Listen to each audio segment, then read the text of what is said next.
Hello everyone, Rare Model Reviews here, and today we'll be taking a look at the Master Grade Double Zeta Gundam Ver. So first and foremost, I want to apologize for having this thing out so late. I just had such a crazy week, I didn't get a chance to review anything at the tail end of it. Um, or at all. I can't remember when was the last video I put on when, but regardless, we have this thing here, which I've been dying to review for some time actually, and I finally was able to transform this thing enough to the point that I was confident that I could do it on camera without any issues. Plus, I can just edit anything if it's starting to take too long anyway. And, excuses aside, there are multiple versions of this kit out here. This is the standard version. The main reason why I ended up getting this one is this is the one that can transform. There is also the advanced Zeta Gundam, which is this but colored a little different and it can't transform. And it looks a little different, but I could never tell apart the advanced Zeta compared to the normal Zeta. So I didn't want to get something that basically looks like this but can't transform. And for some reason, they don't have a full armor Double Zeta yet, despite the fact they have the mass-produced, fast full armor Double Zeta prototype or whatever you want to call that thing. But one thing I could definitely say about this thing is it just looks amazing. I just love the use of the silver splash all over the place. This thing is like expertly color separated. I don't think I did any painting on this thing at all. I want to say I tried to line the face a little bit, but I might need to try to bust out my second fine point marker. So I must have dulled the point on the one I have now. It's not dry, which is why I keep using it, but it's like it doesn't quite get into the little gaps of like the mouths and whatnot the way it should. So I think I've more or less took a look around the Gundam long enough. I think it's time to get into the articulation. So first and foremost, as I said, this thing is transformable, so you have to be very careful with this thing, as there are a lot of finicky bits and pieces and what have you on this thing that you do not want to mess around with. Or case in point, the V-fin there that just, or forehead camera that just came out. So I don't know how in the world I managed to pull that off, but I did. So, just, oof. That's where you gotta slide it back on. There we go. So yeah, be careful with that. As you can see, if you move that around or play with it too much, it will pop out. This thing does stand pretty well for how back heavy and just overall big it is. You just gotta, of course, make sure the ankles and whatnot are solid and this thing's positioned in just the right place so that it doesn't start to lean back like it is now that I start moving things around. That's right, I'm moving articulation. I don't need to go too crazy. So you have the double beam sabers. These are put into a ball joint, so of course being gingerly with them, you can move them around numerous places. The connection point that puts the beam sabers into the backpack itself is like the same as the beam sabers itself, so you kind of have to swivel and spin them out. They feel really stuck in there, but like I said, you just spin them on like so, they come right off. So you don't want to pull, you want to spin them, as if you are again too rough with this thing, you're breaking something and you do not want to do that. This kit was like 80 bucks, so yeah. Now this thing can move the shoulders 360. It's just the fact that it starts to knock into the missile pod in the back here, so it kind of limits the articulation a little bit. But the articulation of this thing actually isn't too bad for how big he is. As you can see here, he lifts the shoulder all the way up. Even with how amazing a lot of high grades are, they still can't do that. A lot of the kits from like Witcher Mercury or what have you have a 360 at the elbow here, perfect bend at the arm. That's technically for this transformation, the arm opening up, but you can move the shield 360, you can collapse it and what have you. The wrist is I believe it's like a peg. I don't think it's quite a ball joint. This thing also never really kind of clicks in too well, so that's going to pop off if you move it around too much. Where else do we go here? There isn't any kind of ab crunch because, of course, this thing is transformable, but it does have a decent amount of movement nonetheless. I'm not sure why these side armor moves around so much. I don't think it's even really for the transformation, but it can. And this is one thing to point out, this is the transformation gimmick for the core fighter here. These wings here aren't very stable, so that's gonna pop out all the time. Oh, one of the knuckles came out. But moving on here, the front armor move up pretty high. You see the nice detail in there, the gray pieces. I guess while we're at it, move the arms up so the waist can move pretty high up like so.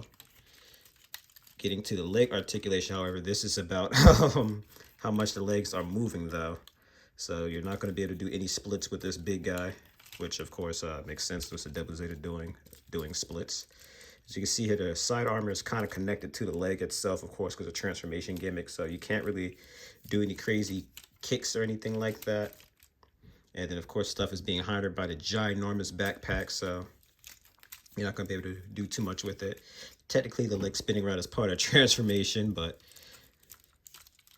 as you can see, the leg is very restricted, mainly by these giant booster pods here. But overall, not bad for how big this guy is, so you really can't complain too much.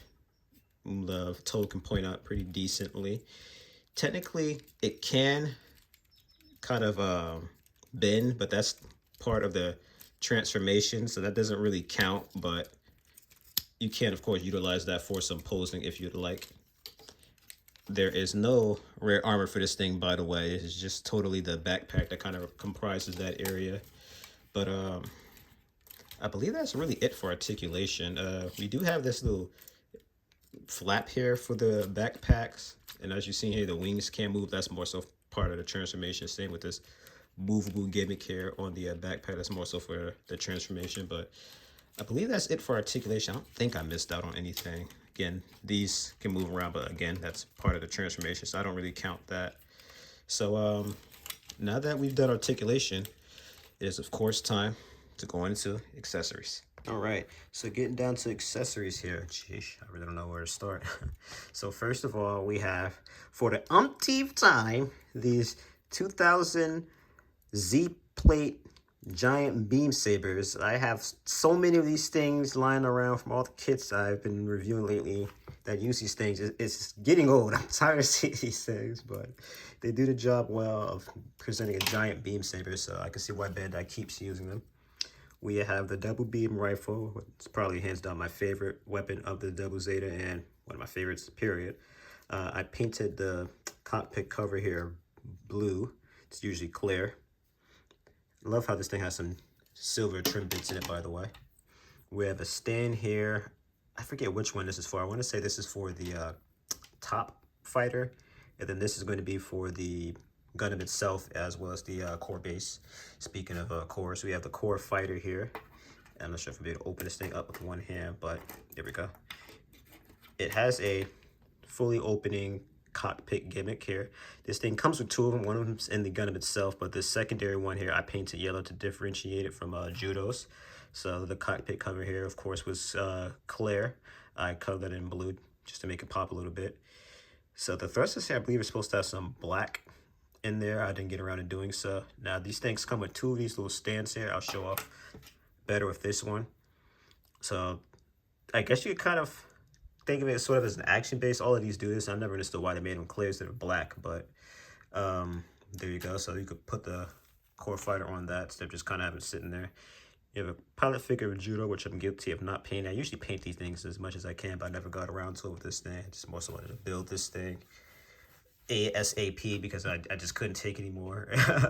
This thing was sitting around for too long for me not to. We have a trigger finger hand for the beam rifle. And we have two miniature hands. You probably can't tell just by looking at these, but these are for the transformation gimmick of the Gundam itself. So you would have to swap these things out in order to actually have these able to swivel inside of its arms. So it's a slight part swapping gimmick, but not the worst I've ever seen. And then we have two hands here. These are technically outstretched hands, but these are more so used for holding the beam sabers. So now that we've seen all of the accessories, I think it's about time we go ahead and see how they look on a Double Zeta. The first accessory I guess I'll go over will be the core fighter itself. What you do for this is, of course, get that landing gear on off this thing. It's in there pretty tight. And to transform it, all you would do is push these wings in, which usually have no problem coming out, but they have a bit of an issue coming in. You then would move the cockpit down like so. Actually, there's one part I missed out on. I'm gonna open the cockpit just so you guys can see it. There's this little black piece right here. My thumb's pointed. You're supposed to kind of move that down. That way it points him upright, so it makes more sense that they're inside the cockpit. And then, of course, you then put them inside the Gundam itself. So I'm going to put this thing to the side here, and we'll come back to that a little later. Now, for the beam sabers, there of course are two. They're both removable, but I'm not going to go crazy doing so, as that will be very time consuming. Now, I can't remember which one is which. I want to say this is the right one. So you simply peg this thing on into the saber here. Very solid connection. So I can already tell you before I even put this thing on, that's not going to have any issues coming on and off. You then spin that giant pink beam in there, and then go ahead and peg it on into the hand. Actually, you want to move it in like so first. There we go. And now you have the ginormous beam saber. Again, no problem or issue whatsoever holding this thing. And this thing is just so long, like, my goodness, you can't even fit this thing into the frame. This thing is just like, this is the standard size of the beam saber. And keep in mind, when this thing fought the Psycho Gundam Mark II, the beam saber for this thing grew even bigger and thicker. So let that sink into you about how crazy the Devil Zeta gets, especially when it's all juiced up on the new type energy. But that aside, I'm gonna go ahead and take this on off. Take that out. We're gonna put this back on. And one thing I also want to point out is the fact there's like a nice silver finish for the barrel in here, because for those of you who do not know, the hyper beam sabers can be used as beam cannons as well. So that's one of the things I always loved about the Devil Zeta. As Judo said himself, it's a powerhouse. So we have the trigger finger here. As you can see here, there's a little peg in the rifle itself. You just push that on in, and then similar fashion to the beam rifle. This thing's a little tricky to put on because of how awkward the hand is. I think you're supposed to put it down like this. Yeah, actually, I think if they recommend you take it off. Let me see. It's a little easier if I take it off. Sorry, you see, I'm pegged that on camera, but there we go. Yeah, I think it's a little easier if you take it off. So you connect that. And again, it's just so awkward fiddling with this thing because it can only really connect one way. I think it might be a little easier if I do it like so. There we go. So this thing just holds the beam rifle so awkwardly because it's just so big, you know. So this is more or less how you can kind of get it underneath it, kind of like what you do with like grenade launchers and stuff. But it just takes a lot of fiddling to get this thing on in properly. So there you go. Looks a little, you know, again, awkward, but you can't have him hold his beam rifle. It's just, again, you have to fiddle around with this thing to get it held on to the right pose that you would like to do. So you can still do the signature pose of the Devil Zeta, you know, after it transformed. Things don't start falling off. But I think that's about it for all the accessories we have here. The only thing next really is to transform this guy. So that is going to be a doozy. I keep freaking unpegging pegs. But I guess to start, since we're going to be transforming this thing, you start off by removing the hands here. Oh, that's what fell off, the little crotch piece. That is not on very well. I need to get around to gluing that. But start off by getting the little tiny hands in there. While I'm at it, I might as well take this off. Let's back them up so you guys can actually see better. You put the scope down, spin these around like so. You then move them down like that. Push that on in and move that down. I believe you're supposed to put it in like this. There we go. So now we have the cockpit here. Actually, it can open. What you're supposed to do is you're actually supposed to, I could probably show it off here. Tweezers here. They want you to interchange the figures. So if you wanted to have a pilot inside the rifle here, so you could reenact the scene from the show in which Beecha and Mondo tried to escape at the Devil Zeta, and somehow they ended up in a cockpit of the rifle. You can't do so. A little awkward getting them in here though, but I wish they honestly just came with a third figure instead of cheaping out on it, because there's so many leftover parts from this thing. But you get the gist of it. You're supposed to peg them in like that. I'm eventually gonna have to make a cut, so I'll remove them and put them back in the proper cockpit later. But what next? Where do we go? Okay. Usually they don't recommend you to, but I like to fold these in like so, just because it kind of helps get these things out the way. So you have to kind of make sure you have these things pushed in as much as possible here. And I believe actually they tell you to spin around this way. So you have to really make sure these things are pushed in just right. Maybe it's supposed to be this way, actually. I think it's this way. Just like one of these ways, you have to push this thing in.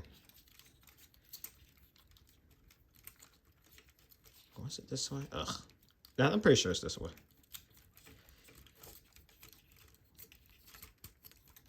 There we go. Geez, sorry. All right. So you push them in like that. Spread it around. Spin it around. There we go. Yeah, that one was no problem. Next up, then spin these around like so. You push this part out, and this is the part I always hate doing. Open a cockpit, push that like so. Then want to kind of maneuver around the V fins here, being very careful with these things, by the way. You then lift this part on up like so. You then kind of keep everything like that. You're supposed to have these in, but they're always like fighting with me. What's next? You then want to kind of dislocate the legs a little bit here. Extend them like so. Push these in. Do the same to the other side. You then condense these things down like that. You have to push the thrusters in like so. This extends them like that. Then get them in like that. Ooh, oh, I'll put that on a bit later. You gotta make sure the legs are touching the, what is that, the thighs, calves? And then spin them on around like so. And while we're here, actually, this is where you'd put the action base piece in. Oop, so you can get this thing on an action base. Of course, with this thing being a mobile armor, you want to put this thing on action base. While we're at it, I'm gonna go ahead and do so. There's this part here on the legs. I believe I was able to get in with my finger. I got my tweezers here. Just make things simple on myself. I believe these are connected, so I just gotta get one out. Is it this top one? I'm pretty sure it's the bottom ones. These things are always such a pain to, there we go. And the worst part is these don't even really do much. They're supposed to kind of clip in there and like kind of keep things flush, but like I said, it doesn't really feel like it ever does anything for me. You're supposed to then push the, I showed it off really bad. I'll show it off better on the other side. You're supposed to move these up and then push them down like so. There we go. And then you're supposed to actually grab the rifle here and then kind of push into those grooves there. You can make that out. Kind of showed it off camera a little bit. So there we go. Make sure those are all flush. Everything's connected like so. Then extend the missiles, oops, like that. And of course, you would also make sure that this piece is on. You then have to spin these around like so. Here we go. Sorry, you guys didn't quite see that. And kind of do that with the cannons. I'm showing off with the other side a little better. I kind of messed up, didn't show you guys that off, but spin that around. And you kind of got to line them like that. Oh, that's what I messed up on. Like, this doesn't feel right. Okay. You got to unpeg that piece there. You're supposed to slide this piece up. Oh, locked into place this time. Usually it doesn't lock into place, but yeah. So then you then move this part back. There we go. Oop. So you kind of want to position it in a way where it doesn't knock into beam sabers. I messed up that first one. Thankfully, like I said, these are in a ball joint, so they knock off sometimes like that, but it's never really a big issue. There's also pieces in the back here. I actually was supposed to fold these down. I kept them open, but you got to kind of, if you can make that out, put them into what looks like a thruster, but I guess isn't. And these kind of help lock everything in place. So now this is like a lot more stable, besides the fact that beam sabers keep coming out. And that cockpit from the beam rifle does not like to stay on, but more or less, surprisingly, I can't believe I got this in one take. I didn't have to cut this out at all, but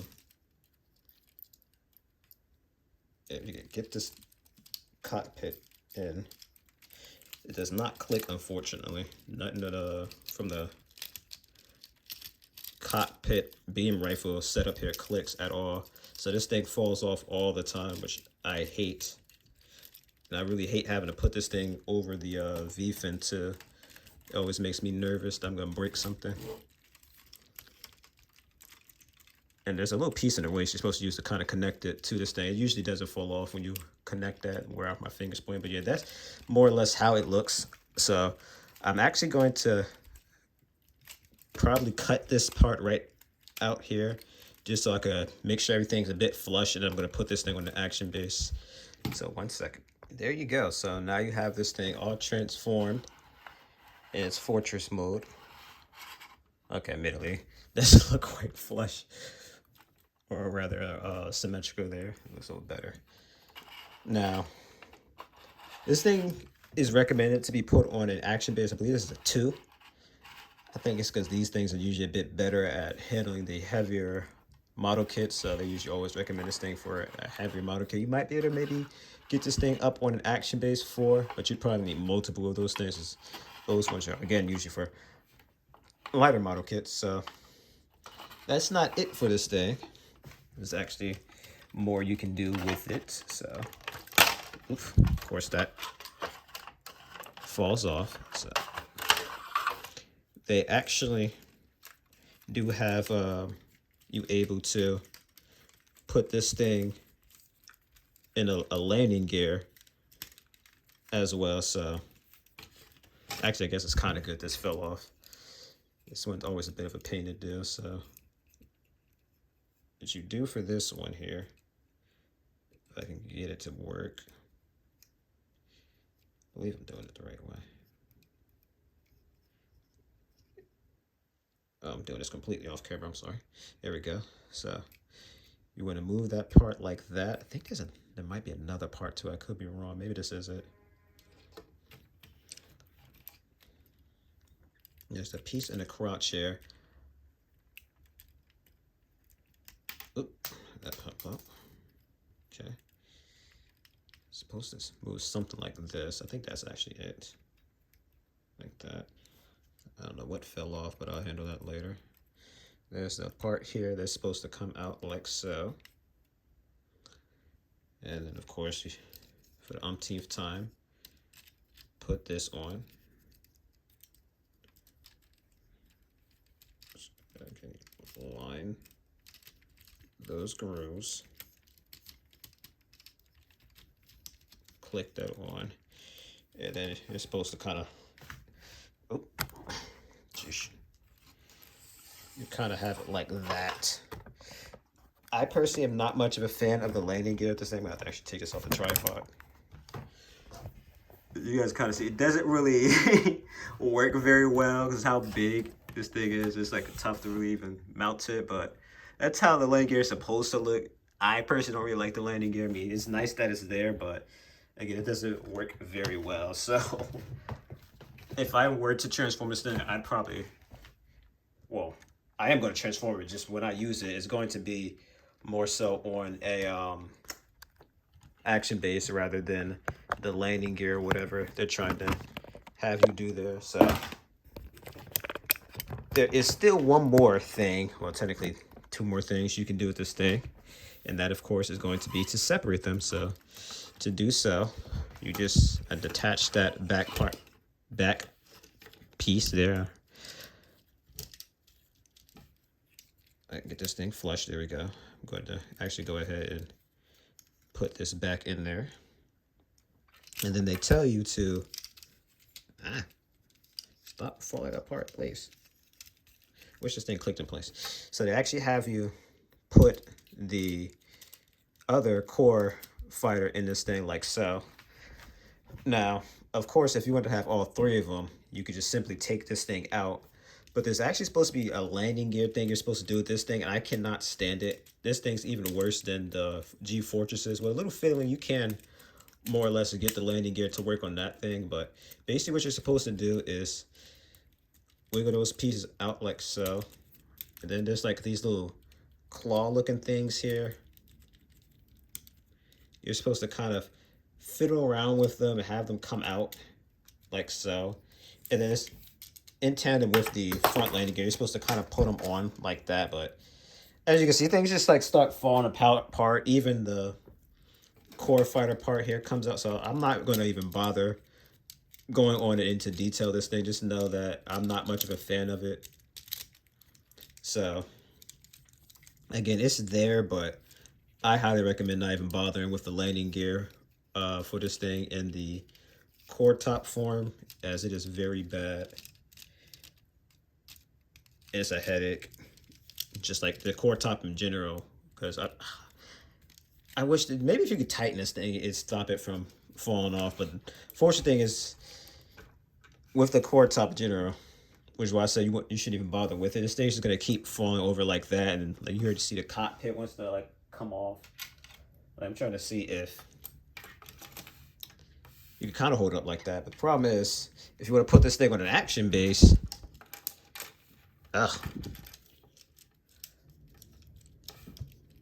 there's a piece for it. Hold on. Get this thing flush enough to even do it. I forget how to have you do this thing. I think you have to put it in here or something like that. Hang on, let me refer to a manual before I embarrass myself any further. Okay, yeah, so it actually was put in the other direction. So as you can see, there you go. Now I have the core top on the action base here. Now for the core base.